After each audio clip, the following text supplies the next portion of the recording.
he arrived not 2 minutes ago. He's young. He looks strong, determined. Oh, this one could be the one, Nikolai. This one could finally be our salvation. Oh. Come, Yusuf, who's come? Who'll be our salvation? You know, the new, what do you call them? The ones who, they come. They had one once, but no more. God, I know who you mean. They have a place, and you go to this place, and they point to you and they say, they ask you if... and if you don't, they say, next time I'll make you. And he's outside? He's just down the street. Well, show him in, then you show him in, and pray God, this is the one who deliver us and all of Koyechikov from this dreadful, God, what is it we have again? I know what you mean, and it sounds like nurse. Nurse? Or hearse. Hearse? Something like that. Or something like that. Or is it a knock? We have a knock. Yes, open the knock.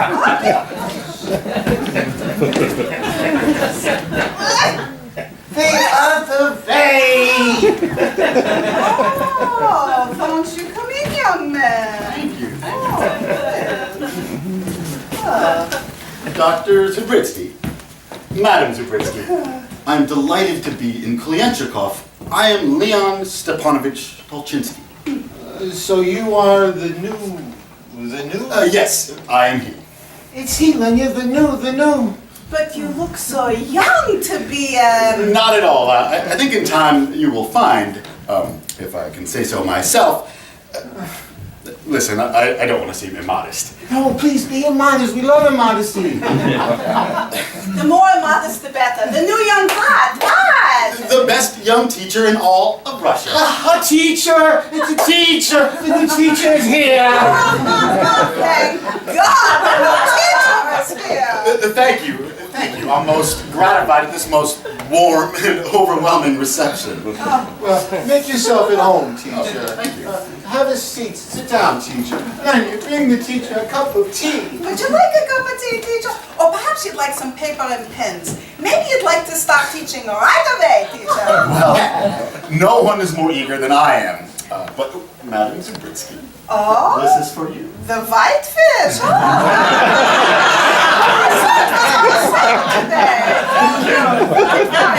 It's a pleasure. How can we help you? Oh, well, there are some questions I'd like to ask first. Questions! That's what they ask when you don't know. He knows. He knows what questions are. Master Tolchinsky, would you ask us a question? Any question at all. It means a lot to us. It's been so long since anyone has asked us a good school question. Please.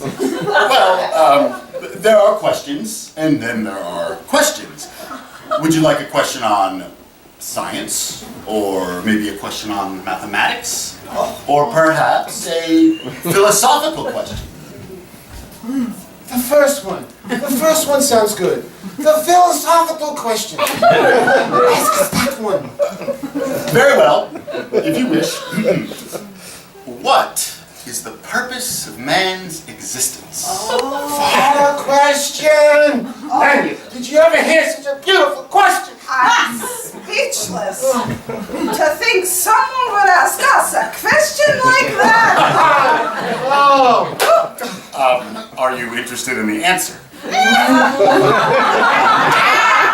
Not today, thank you. Can you ask one question like that, Martin, is more than we ever expected. The answer should be given to someone much more worthy than we are. But it is your birthright. Knowledge is everyone's birthright. Everyone not born in Koyenchikov. I don't understand. You would if you know about the nurse. What nurse? There's the hearse. The hearse? He means the purse. What kind of purse? The kind of purse that inflicts the wrath of God on all those poor souls unfortunate enough to be born in this pitiful village. Do you mean, perhaps, a curse? Curse! That's what it is. I knew it sounded like that. We were so close. So close. What is this curse you speak of, Dr. Zubritsky? Then you bolt the door, draw the curtains. I can't draw curtains. I can draw a fish. Never mind, lower your voice. How low do you want? That's low enough. Bring the book, it's on the shelf. Okay. Have you ever heard of the curse of Koyenchikov? I can't say that I have. You can't say that, it's not hard. Even then you can say that. Of Koyenchikov. What is this curse, Doctor? 200 years ago, a curse was put on this village that struck down every man, woman, child, domestic animal, and all their ancestors for generations to come, leaving each and every one of them, and this you find hard to believe, with no more intelligence than a bum on a log. Doctor, I don't believe in curses. Curses are old wives' tales. You're thinking of Neuschka. In Neuschka, all the old wives have tails. That was their curse. I was going to get it different. But where did this curse come from? And who would inflict such cruel punishment in such a simple village? Who? It's all documented in the Book of Curses. Here, read it for yourself. The page is marked. Okay. They're all stuck together. Well, we marked it with maple syrup. Go ahead, read it to us. Very well. On the morning of April 11th, in the year 1691, in the village of Kulyenchikov, two young people fell hopelessly in love. I knew it. As soon as two young people fall in love, you know a curse is coming. But surely you've heard all this before. Many times, but we never understand it. It's a very well thought out curse. The boy was a young, handsome, but illiterate farmer named Casimir Yasekovich. The girl was the daughter of the most learned man in town, Mikhail Zubritsky. Zubritsky? I've heard that name before. I've seen it. I've seen it on the front door somewhere. In this neighborhood. It's on your front door. Your name is Zubritsky. Wait a minute. That must mean that our front door must be related towards this young man in the curse. That's right. Mind you, I'm dealing with the intelligentsia now. Oh. I'm going to continue. Oh. The young girl's name was Sophia Zubritsky. May I ask the name of your young daughter? Sophia? Sophia. Sophia Zubritsky. The identical name of the girl in the curse over 200 years ago. That's right. Hey, I can't believe it. That must mean that she's been lying to us about her age. The match was doomed from the start.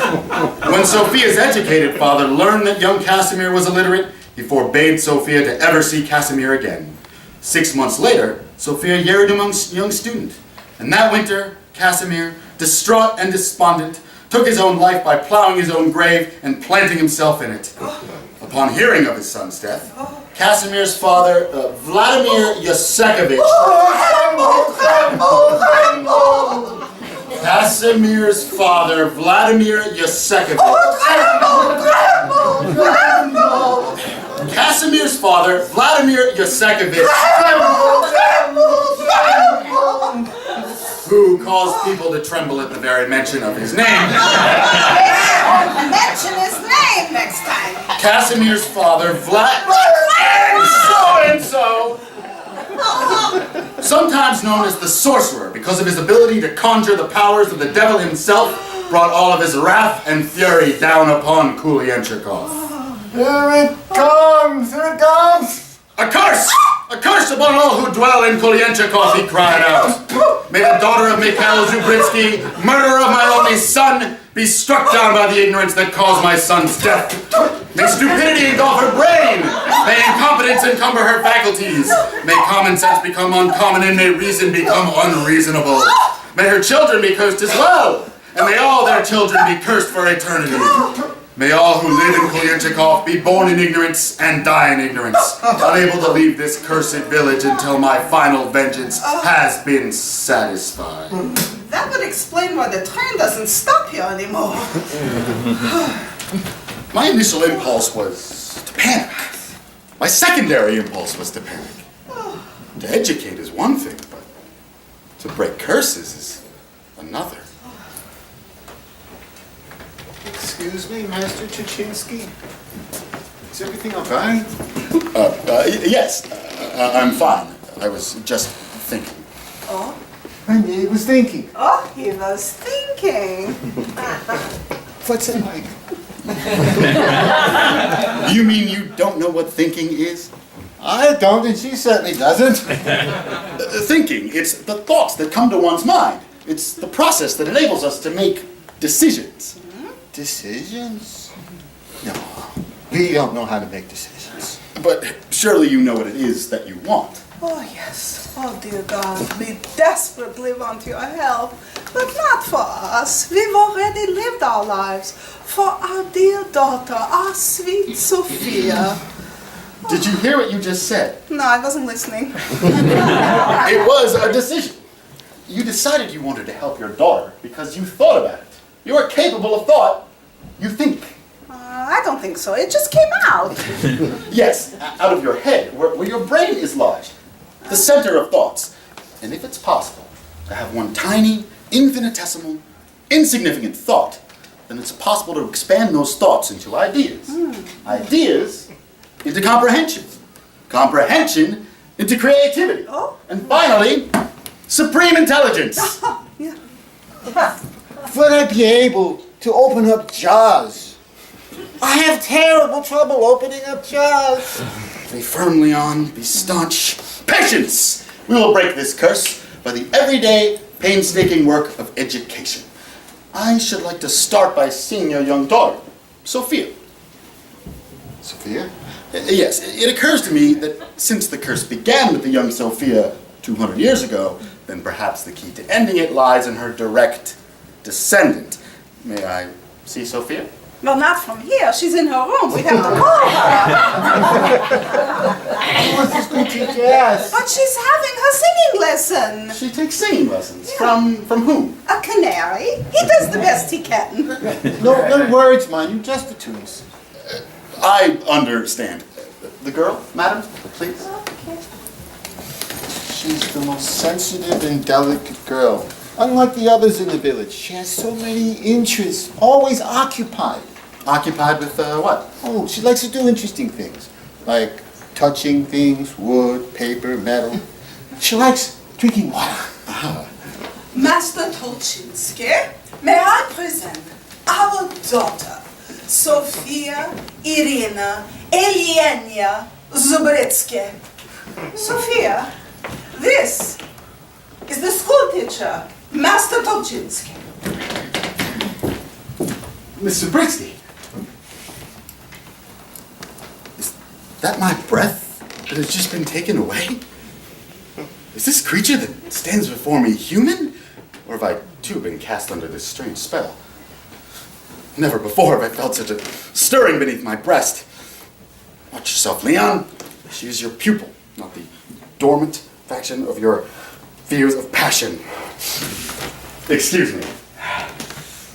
Did you just think what he was doing, Sophia? He was thinking. Isn't that wonderful? Yes, Mama. She's Mama, I'm a Papa. Won't you please sit down, Miss Zubritsky?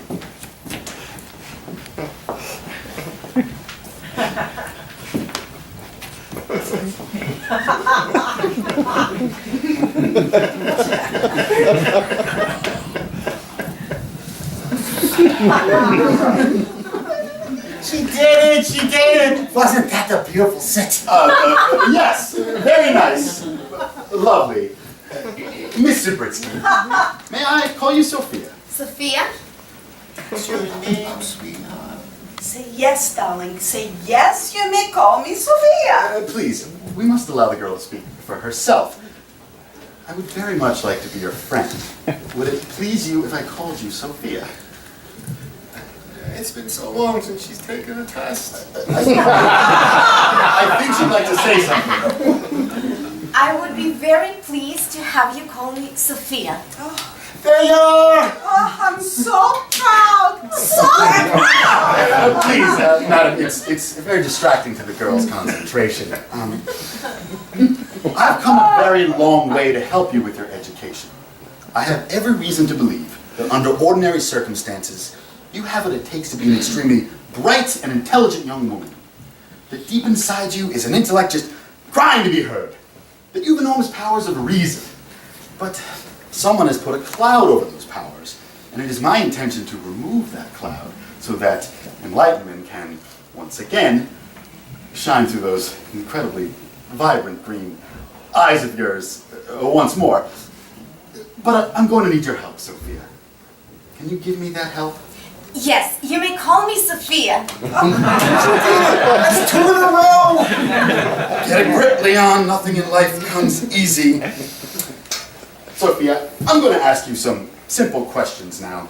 If we are going to begin your education, it's important that I know at what point to begin. It won't be taxing, I promise. I would never want to be the cause of a furrow or frown on that fair face of yours. Now, Sophia, what is your favorite color? My favorite color? Yes, is it red or blue or green or orange? Any color at all. Which is your favorite? I used to know that one. I will ask you again, Sophia. What is your favorite color? My favorite color is Yes. yellow. Yellow. Her favorite color is yellow. And why, Sophia?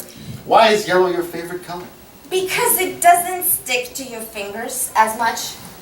I think she's wrong. I think it's blue that doesn't stick to your fingers as much. There is a certain logic to her response. The fact that that logic escapes me entirely does not alter the fact that she does have something in mind. Sophia, I'm going to ask you something quite simple now. I'm going to ask you to make a wish. Do you know what a wish is? Yes, a wish is something you hope for that doesn't come true. Well, perhaps we can change all that. If you could make a wish that did come true, what would you wish for? What would I wish for? Yes, Sophia. What would you wish for? I would wish that I could fly like a bird, to soar over buildings and trees, to float on the wind and be carried far away over mountains and lakes, or a forest and rivers, to meet people in other villages, to see what the world was like, to know all the things I shall never know, because I must always remain here, in this place. That is the most beautiful wish I've ever heard. Do you see what her wish means? To fly like a bird means to sever the bonds that chain her to ignorance. She wants to soar, to grow. She wants knowledge. And with every fiber of my being, from the depths of my soul, I will gather my strength and patience and dedication and make this promise that I, Leon Stepanovich Tolchinsky, shall make Sophia Zubritsky's wish come true. If you could do that, school teacher, I will be in your debt forever. She touches me so. Your daughter has such a sweet heart and pure soul. We must begin at once. Not another moment must be lost. I will return tomorrow morning at 8 o'clock sharp. And what subject would you like to begin your studies with, Sophia? I should like to begin with languages. Languages, of course. Even I should have thought of that. And languages it shall be, my dear, sweet Sophia. Which language should we begin with first? Rabbit, I think. Rabbit. It's such a hard language, Rabbit. Hardly anyone speaks it anymore. As long as she gets a few phrases, it's enough to begin with.